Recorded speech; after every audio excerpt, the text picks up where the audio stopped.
Hi, Ruud. Hi. Given you're here, I'm guessing you're going to be leading the side on Sunday. And beyond that, what's the situation? I'm guessing that too. So yes, as I said, it's going to be a short job as an interim. That was communicated very clear, and I was happy with that. I felt that I was called upon to help the club forward in this situation, and obviously it was difficult, that Erik had to leave. I was very disappointed, obviously with mixed feelings, but after that you have to switch and the mindset to win, because in the end 75,000 people waiting and celebrating and millions watching at home. So I think that's what we try to do, and same for Sunday at least, and then after that we'll see. Have you spoken much to Erik since Monday? Yes, I've seen him Monday here, and I've spoken to him yesterday before the game. Obviously very disappointed and touched, because he really cared for the club. I said also yesterday that in the first conversation we had over talks, that for me to come back to the club with him, I really felt that he cared and loved the club and wanted to bring this club forward, and that's why we connected, and that's why he's also heard that he had to leave, but also proud of his achievements here with the two cups, and obviously the history that he's leaving with that. Ruud, can you explain why it's not worked out? When we saw everyone in Los Angeles in the summer, there was a lot of optimism around the club. The signings came in. Yeah. It seemed as though everything was aligned and ready to go forward, and it's just not happened. No, I think in the end it's also clear in football that the results.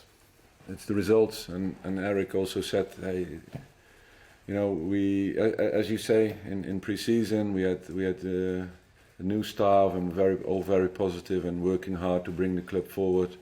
And obviously, there's things you can't explain sometimes. I also remember the Brighton goal we scored, Ghana via Josh in, and then you concede the 2-1.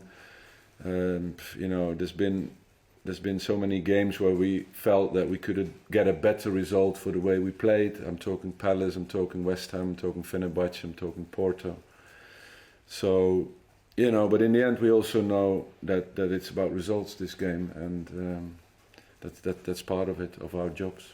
Just in terms of you said that the ownership of it said it's short term, go in and do it.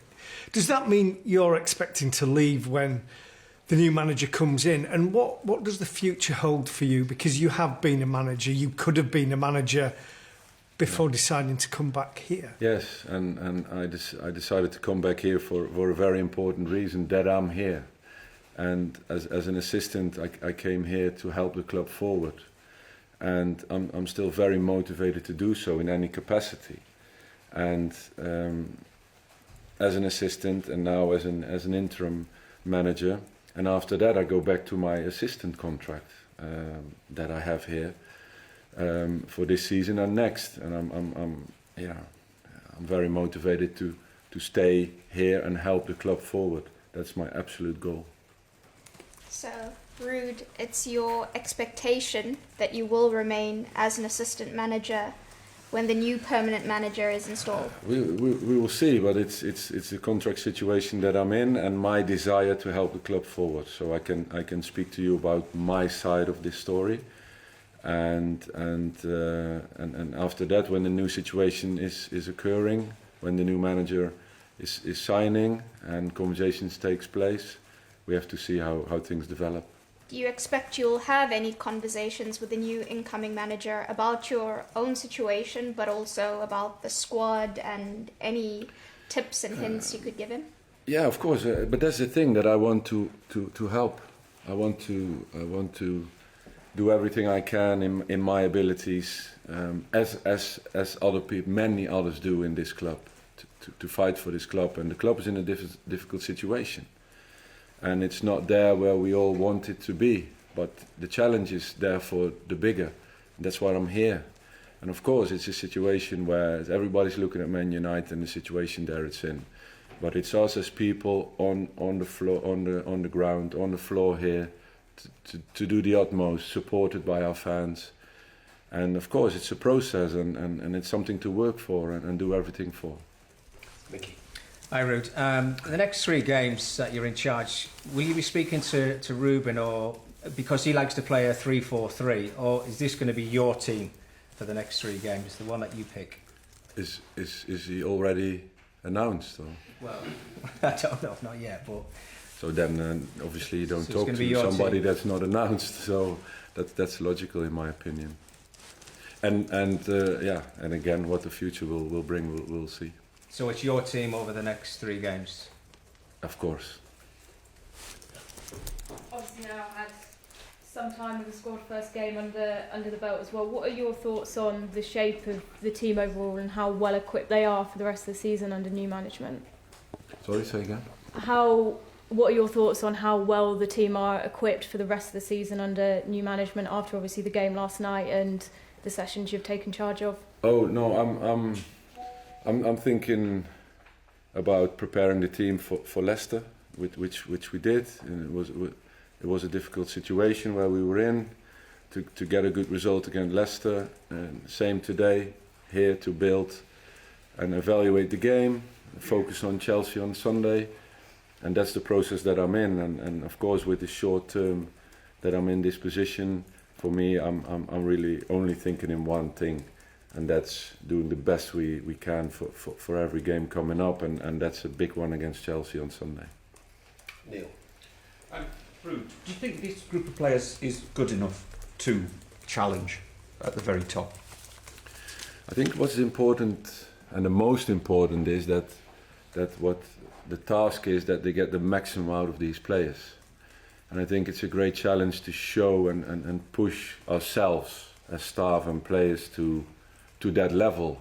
And I think over a Premiership season and also all the other games that we're going to play until the end of May will give us a very good and clear picture where the club is at this moment and what the process will be towards the next season and the seasons to come. So it's a big challenge. I think everybody is convinced with this group of players that we can and have to perform better than we're doing at the moment.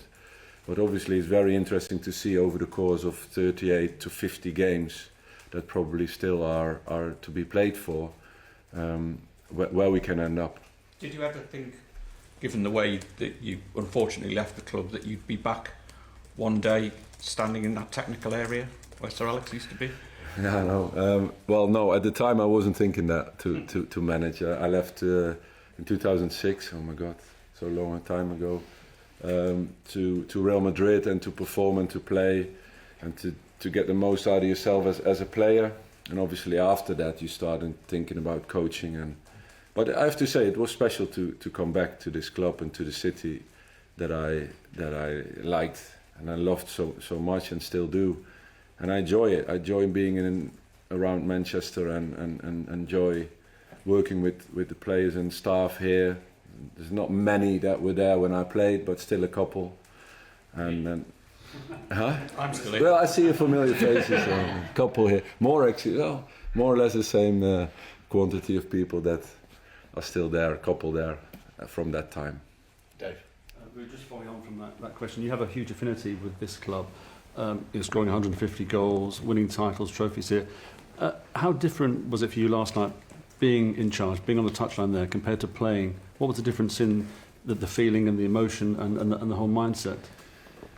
I don't know. It's the other side. Being a football player or being a manager or an assistant. It's obviously complete opposite sides.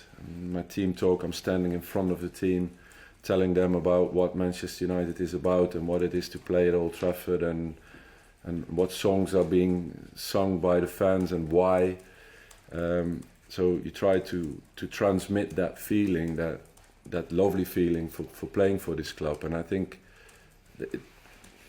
it's a proud moment to do that and to share that with players and what they were transmitting on the pitch and also the way it interacted with the supporters also towards me. It's an unbelievable support and it only strengthens me to do the utmost to especially short term for Sunday, Chelsea.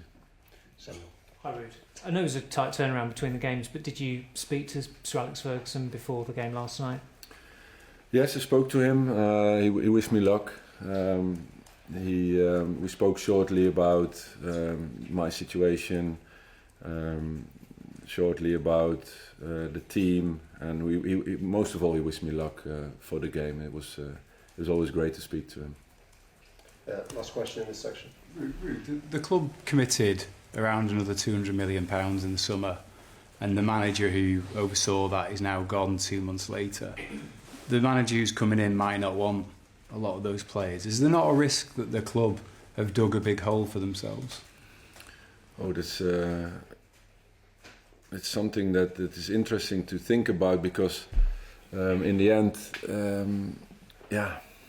it's in football. It happens so much. Huh? The team, a club, is also in the process of signing players. So it's also in combination with the manager. So it's difficult to comment on that actually, and what the process would be with the new manager, and how important it is that the new manager is approving the squad. He has a decision to come or not to come when he sees the squad. So it's hard for me to comment on that, but that could be a reaction from my side.